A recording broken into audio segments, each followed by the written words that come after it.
Buen día. Vamos a arrancar Buen día. la clase de hoy con un rápido repaso em, para luego agregar algunos conceptos complementarios y sobre todo el círculo de Moll que nos va a servir para afianzar un poco los conceptos de estados tensionales. Bueno, antes de arrancar, comentarles el tema del parcial, ya está casi todos corregidos.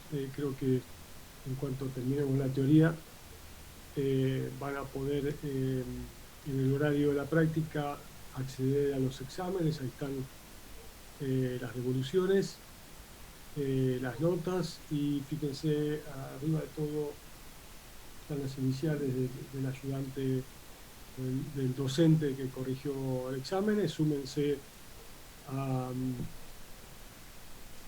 a las clases, a los Zoom de cada uno de ellos para hacer las consultas que requieren. Y si no, bueno, aquellos que eh, siguen con las consultas de las prácticas, lo mismo. Profe, ¿el examen nos va a aparecer donde dice notas exámenes? Van a poder volver a ver el examen, como la otra vez. Ah, o sea, el archivo donde era para entrar para... Sí, ¿Dónde está la tarea? ¿Dónde dejamos la tarea? claro, ahora no está visible, pero bueno, en un rato lo vamos a... por ahí hay algún problema, pero bueno, si llega a haber alguna limitación, lo vamos a tratar de resetear para que puedan acceder a ver el resultado. Bueno, recordemos que hemos visto el concepto de vector tensión, ¿no? Pasando de el análisis de los esfuerzos internos que pasan a través de una superficie genérica de un componente, tomando diferenciales de superficie, nosotros podemos plantear que sobre ese diferencial tenemos aplicado un vector tensión, eh, sobre el plano que identificamos con su versor normal, NJ, es siempre todo referido a un sistema de coordenadas específico, ortogonal. Vimos que podemos definir un estado tensional conociendo el vector tensión de tres planos perpendiculares entre sí, todo escrito respecto de un sistema de referencia que obviamente nos conviene que coincida con las normales a los planos. Esto para definir el estado tensional de un punto al cual le asignamos un cubito elemental. Esto es una abstracción para poder dibujar los tres planos que estamos considerando, que pasan por el punto y que tienen aplicado sobre él el vector tensión TI-NJ. Vimos además el lema de Cauchy, que nos dice que dado el estado tensional, o sea, conocido el estado tensional respecto a un sistema de coordenadas, eh,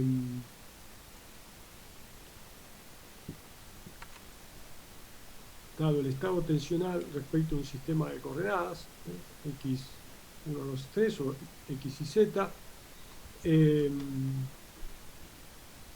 si conocemos el estado tensional, podemos definir, escrito obviamente respecto de ese sistema de coordenadas, podemos definir o encontrar el vector tensión sobre cualquier plano NJ que pase por ese punto. Recuerden que el NJ en realidad es la normal al plano, ¿sí? Solamente tenemos que multiplicar el estado tensional por el versor NJ, todo escrito respecto de un mismo sistema de referencia. Obviamente las coordenadas, las componentes del vector tensión también queda escrita respecto de ese sistema. Luego planteamos el equilibrio de un diferencial de volumen, suponiendo que ahora hay variación espacial de estados tensionales, o sea, si nos movemos un diferencial S espacialmente, vamos a encontrar un estado tensional distinto, o sea, suponemos variación continua de estados tensionales espacialmente dentro del componente.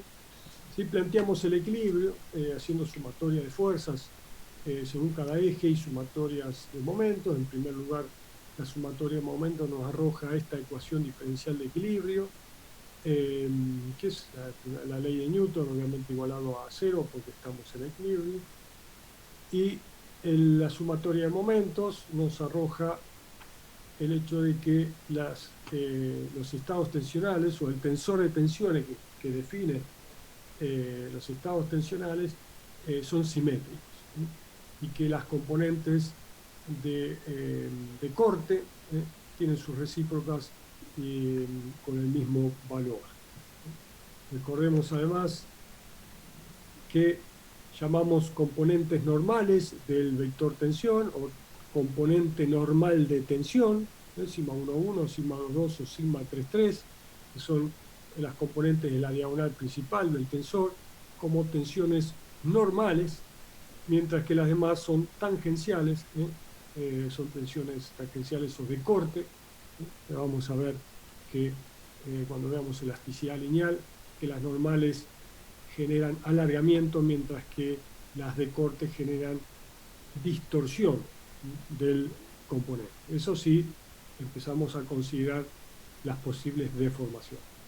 Eso lo vamos a ver en elasticidad lineal en unas clases. ¿Sí? Recuerden además que el primer subíndice indica el plano donde actúa, ¿sí? Y el segundo la dirección respecto de los ejes. ¿Qué otra cosa vimos? Bueno, también vimos que todo estado tensional, para todo estado tensional podemos encontrar tres planos perpendiculares entre sí, para los cuales el vector tensión es normal al plano. Es decir, que el componente tensión tiene solo componente normal y no hay tensiones de corte, ¿sí? Esto es una característica fundamental que tienen que recordar para reconocer si un plano con el que están trabajando es principal o no. Si hay tensiones de corte, no es principal. Si las tensiones de corte son cero, las dos posibles sobre el plano, entonces estamos en presencia de un plano principal, haya o no haya tensión normal, porque esta puede ser cero. Pero lo importante para que sea principal es que las tensiones de corte sean nulas. Entonces vimos también el procedimiento para obtener los autovalores y los autovectores, o sea, dado el sistema de referencia respecto del cual escribimos el estado tensional, ¿sí?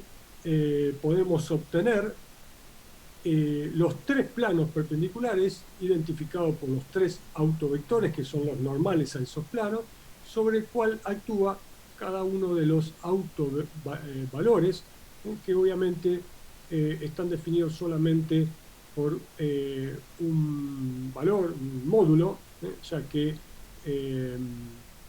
la dirección está dada por la normal al plano, o el autovector. Bueno, para obtener las raíces tenemos que plantear el sistema de ecuaciones dado por esta expresión, y para obtenerlas tomamos el determinante de esta matriz, que nos da esta ecuación característica con tres invariantes, que son los coeficientes de la ecuación característica, de los cuales el primero es muy importante para nuestro curso, ¿sí? Y es la traza del tensor de tensión, ¿sí?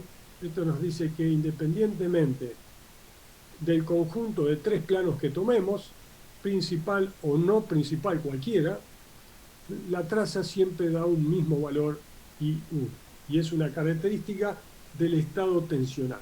Recuerden que nosotros vamos a suponer que ya sabemos calcular, que nos dieron como dato el estado tensional en un punto, y nosotros tenemos que trabajar con él para obtener el vector tensión en un determinado plano, las tensiones principales y en qué planos actúan, las máximas tensiones de corte y en qué planos actúan, ¿sí? Ese tipo de cosas, dado el estado tensional, ¿sí? Recordemos además que el versor, el autovector, tiene que cumplir con esta condición, o sea que el módulo tiene que ser igual a 1. De tal manera que N1 y N2 y N3 venían siendo los cosenos directores del vector.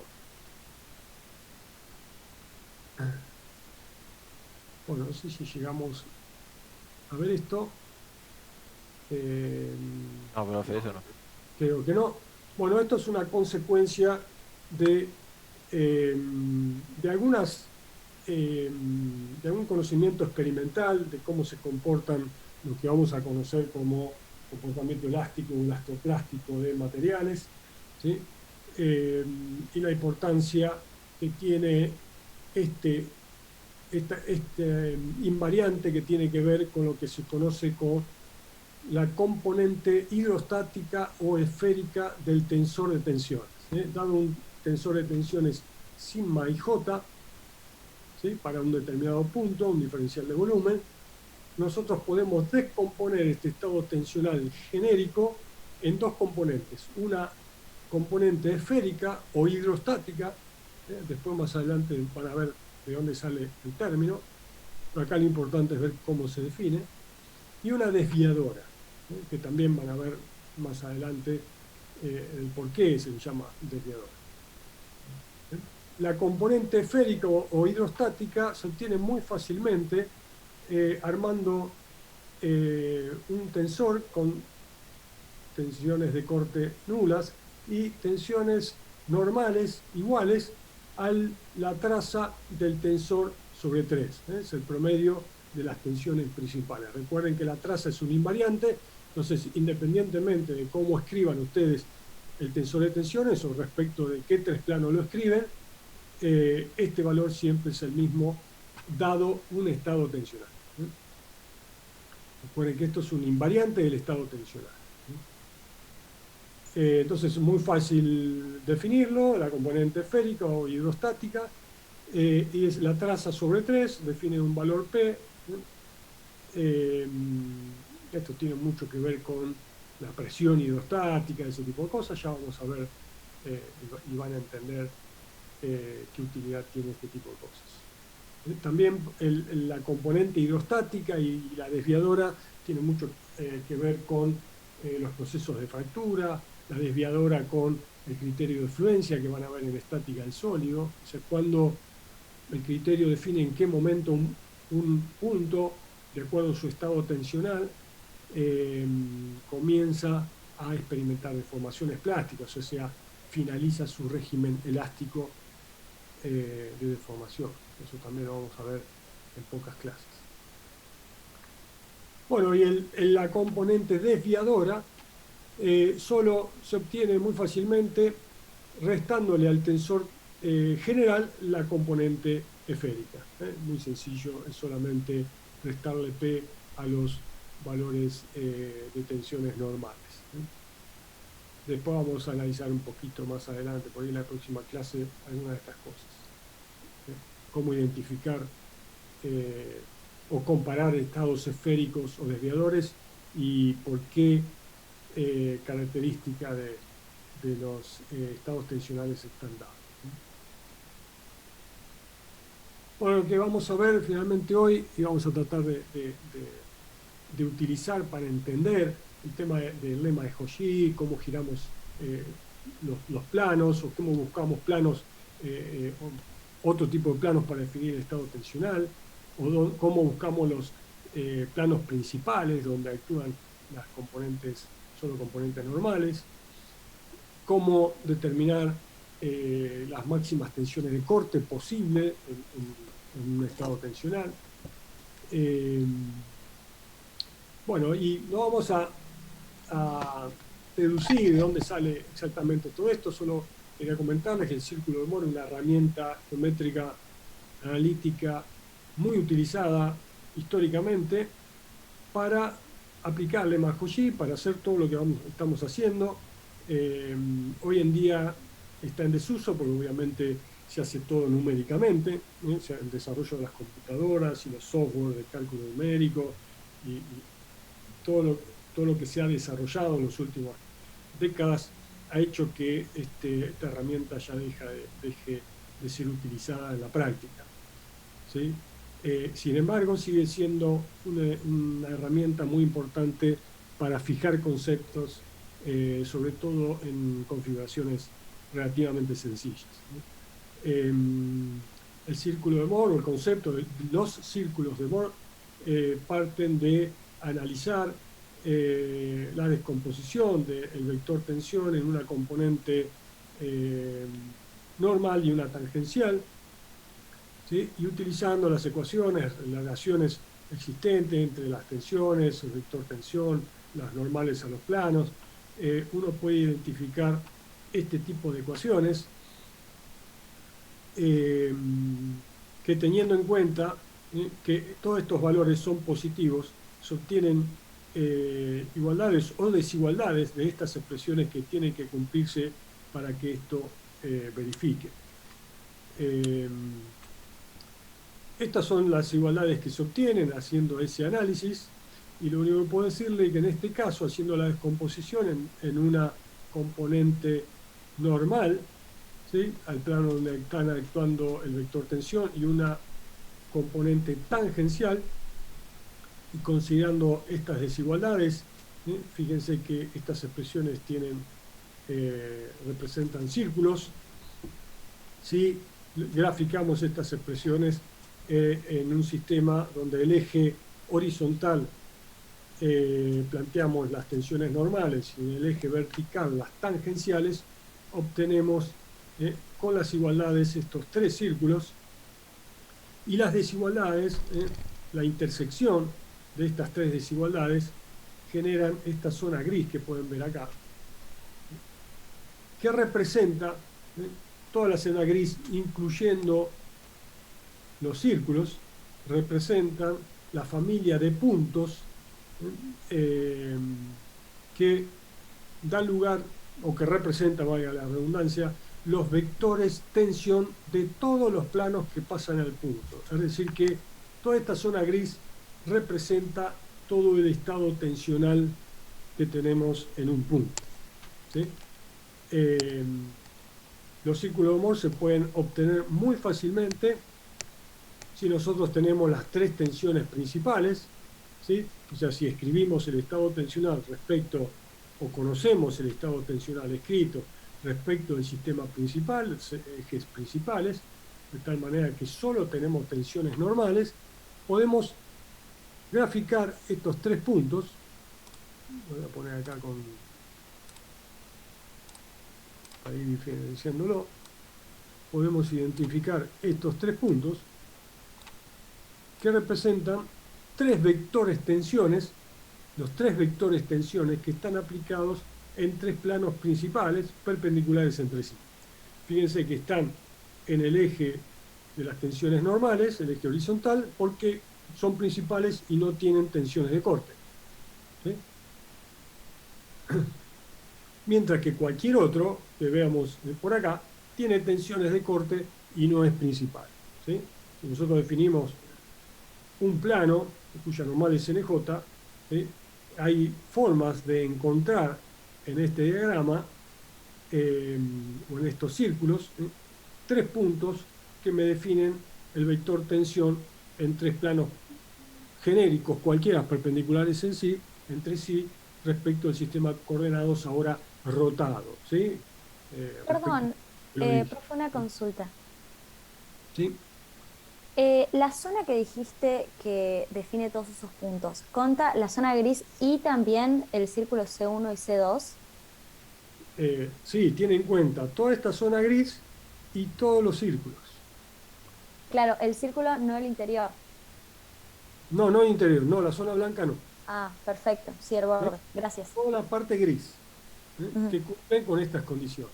Fíjense que acá hay dos mayores, que son los chiquitos, tienen que estar por afuera, y este, que es el 1,3, que es el mayor, que dice que tiene que ser menor, o sea, tiene que estar adentro. La intersección de esas tres ecuaciones me da la zona gris. Bien, gracias.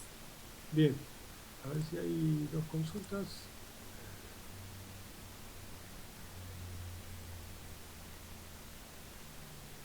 Tau sería la tensión de corte, ¿sí?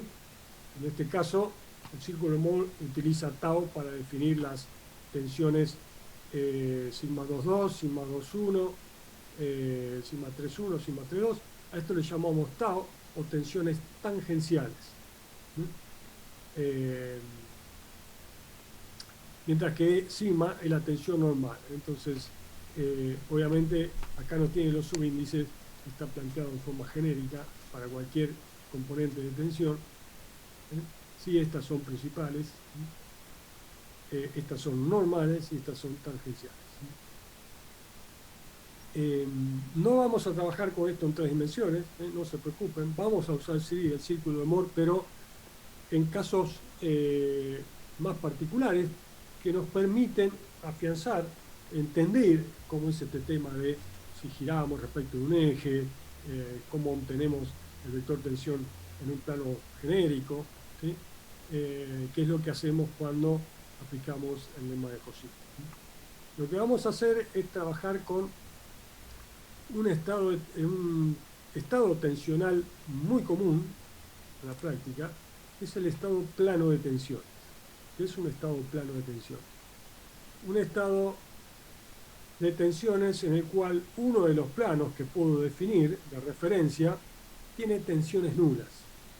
Fíjense, por ejemplo, acá hice una proyección en el plano XY, el Z, voy a sacar esos puntos que están ahí, voy a escribir ahora.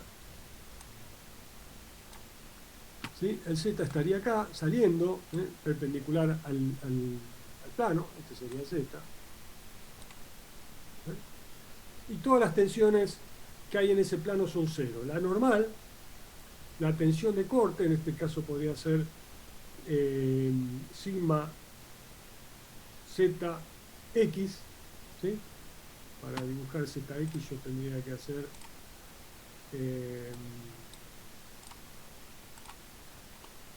poner acá,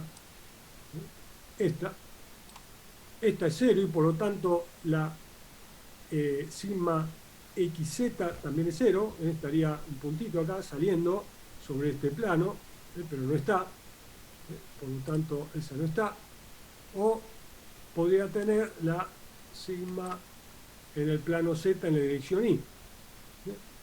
También es cero y por lo tanto también es cero tau en el plano Y en la dirección Z, que tendría que estar acá, saliendo. Si esta la indico hacia abajo. ¿Sí? Todo es cero, por lo tanto, fíjense que solo me va a quedar sigma X y sigma y sigma XY, que es igual a IX. ¿Sí?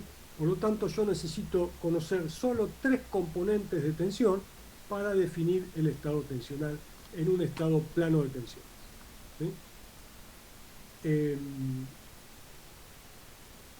En muchos casos, sobre todo en bibliografía, ustedes van a ver que en los estados planos de tensiones definen el estado tensional de esta forma, olvidándose las otras tensiones en el plano Z. ¿Sí? Yo lo planteo siempre así, porque es la forma en que se reduce, ¿sí? Al trabajar con un estado tensional plano, donde ahora lo único que voy a hacer es obtener el vector tensión en un plano cualquiera, pero siempre rotando alrededor del eje Z, ¿sí? De tal manera que nunca voy a tratar con un plano que no sea paralelo al eje Z. Fíjense, si ustedes giran esto, lo que van a obtener es, a ver si lo puedo dibujar, por ejemplo, van a este plano, por ejemplo, y a este, y giran un determinado θ, de tal manera que vienen a un X' y un Y', ¿sí? De tal manera que definen un cubito ahora girado, y por lo tanto este plano es X' y este es Y'. Ustedes ahí van a obtener otras tensiones normales o de corte, pero siempre estos planos van a ser paralelos al eje Z. Lo que estoy haciendo acá solamente es girar alrededor del eje Z. El plano Z nunca cambia, ¿sí? Y sobre ese plano Z siempre tengo tensiones cero, ¿sí? Si yo tomo el tensor genérico en 3 dimensiones, yo tengo esto, ¿sí? Estas 3 componentes, normal, la de corte y esta de corte, no puede olvidarse por motivos que vamos a ver más adelante. problema es que cuando uno trabaja con estados planos de tensiones y no le interesa, ¿sí? O solo le interesa planos paralelos al eje Z, o sea que solo le interesa girar el cubito alrededor del eje Z, se puede trabajar con el tensor de tensiones reducidos, de 2×2, donde tenemos 3 componentes a identificar, sigma XX, sigma Y y sigma XY. Estas son iguales por reciprocidad. Después vamos a trabajar un poquito con esto. Lo importante es que en este caso, fíjense, yo puedo trabajar el cambio el giro del sistema de referencia respecto del eje Z de forma trigonométrica. Es muy sencillo, podemos ir girando, sacando ejes nuevos, X', X', y obteniendo, ¿sí?, cuál es la transformación y cuál serían. Es una especie de lema de Cauchy aplicado para un caso muy sencillo.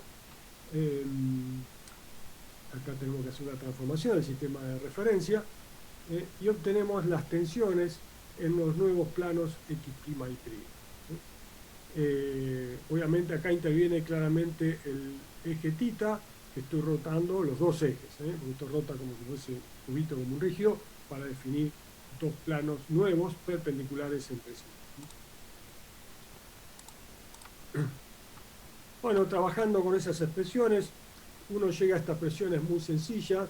Acá, simplificando, aparece, fíjese, 2θ. Esto tiene una implicancia en el círculo de Moore, que vamos a ver ahora. Pero lo importante es que si yo parto de un sistema principal, girando un θ, yo puedo obtener las tensiones que tengo en esos planos nuevos.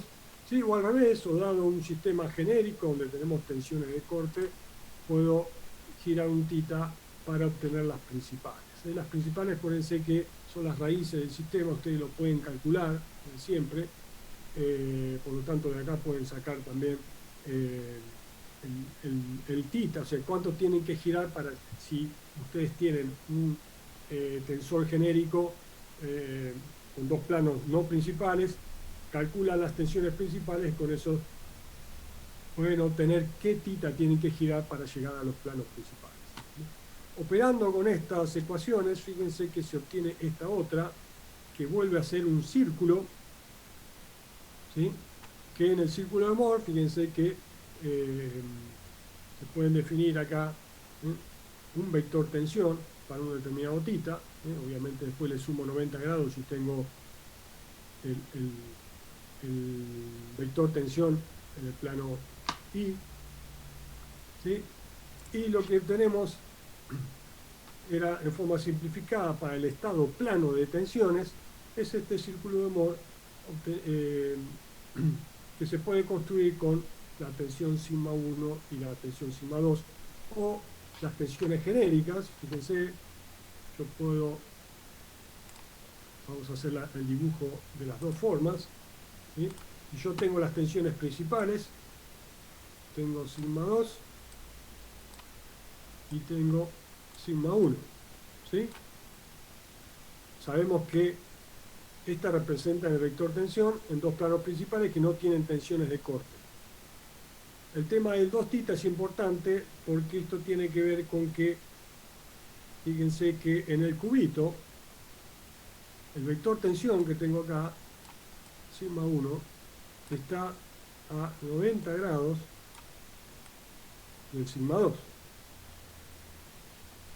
Mientras que en el círculo de Moore tenemos 180 grados.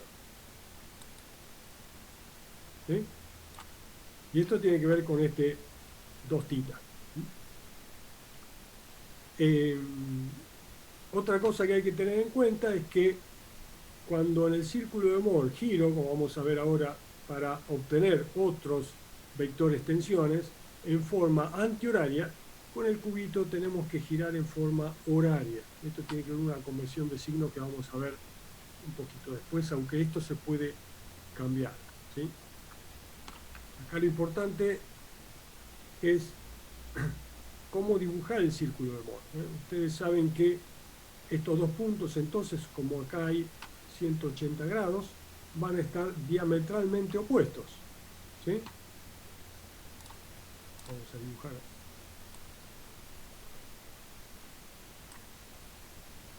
trabó el mouse, no sé qué hice. ¿Sí? Están diametralmente opuestos, sigma 1 y sigma 2, acá están a 90 grados. Esto sí, yo tomo ese diámetro, lo divido en dos, pongo el círculo, el centro, la semisuma, sigma 2 más sigma 1 dividido 2, obtengo el centro. También puedo obtener el radio. El radio es o esto, es lo mismo. Entonces, haciendo radio centro en la parte del centro del círculo, puedo tomar un radio y dibujar todo el círculo que me representa el conjunto de vectores tensión de todos los planos paralelos al eje Z. ¿Sí? Entonces, si nosotros giramos ahora para un estado plano de tensiones, ¿sí? Donde vamos a ver que esto también lo podemos generalizar, ¿sí? En un estado genérico, pero siempre y cuando giremos alrededor de un eje principal, ¿sí? Si nosotros giramos alrededor del eje Z, vamos obteniendo distintos planos paralelos al eje Z. Lo mismo acá, vamos girando y vamos obteniendo, ¿sí? Para cada par de planos, dos vectores tensiones, dos puntos diametralmente opuestos que definen las componentes de tensión en cada uno de ellos. ¿Sí? Si en lugar de, fíjense que yo también puedo dibujar el círculo de Moore trabajando no con las tensiones principales, sino directamente con el dato que me da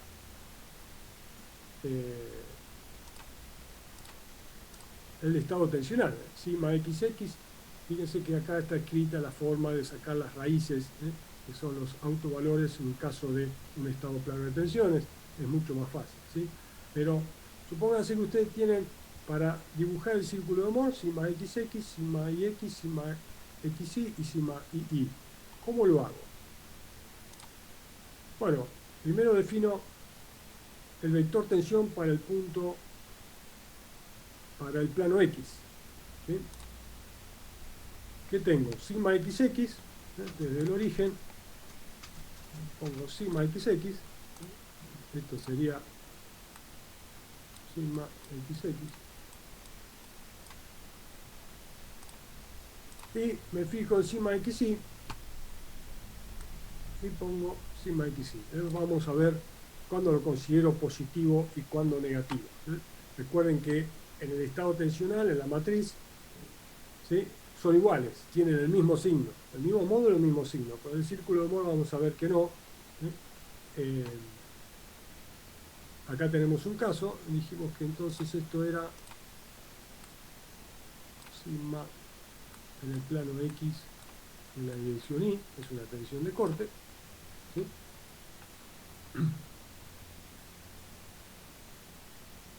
Y entonces acá tenemos el punto que me define el vector tensión en el plano cuya normal es el eje X. ¿Sí? Ahora vamos a el vector tensión del plano cuya normal es el eje Y. Tenemos tensión normal sigma II. ¿Sí? Lo voy a dibujar arriba, por acá más o menos.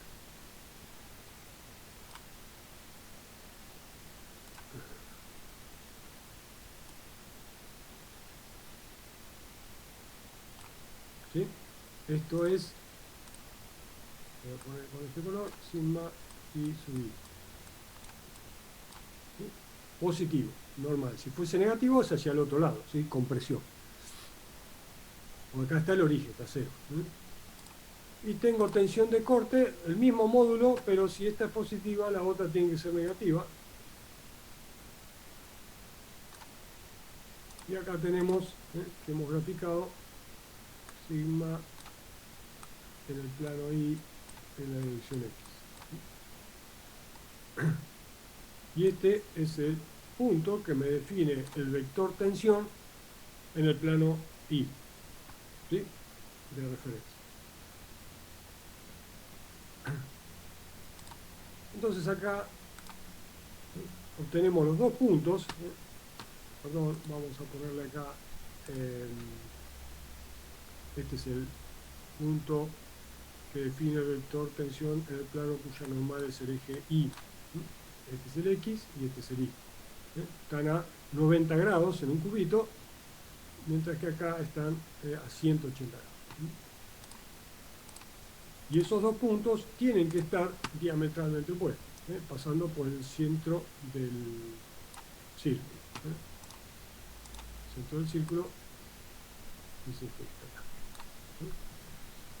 acá. Fíjense que partiendo de este sistema que está escrito respecto de un sistema de coordenadas dado, por ejemplo XY, está acá, ¿sí? Fíjense que vamos a hacerlo al revés, que como está acá, yo parto de este sistema que me define las tensiones en estos planos. En el eje X, por ejemplo, tengo sigma XX y sigma XY, para este plano, que es el X de referencia. ¿Cómo hago para llegar al plano principal? Yo tengo que girar un ángulo 2θ para llegar a este punto que me define sigma 1. Profe, se está por cortar, perdón. Ay, qué pena. Bueno,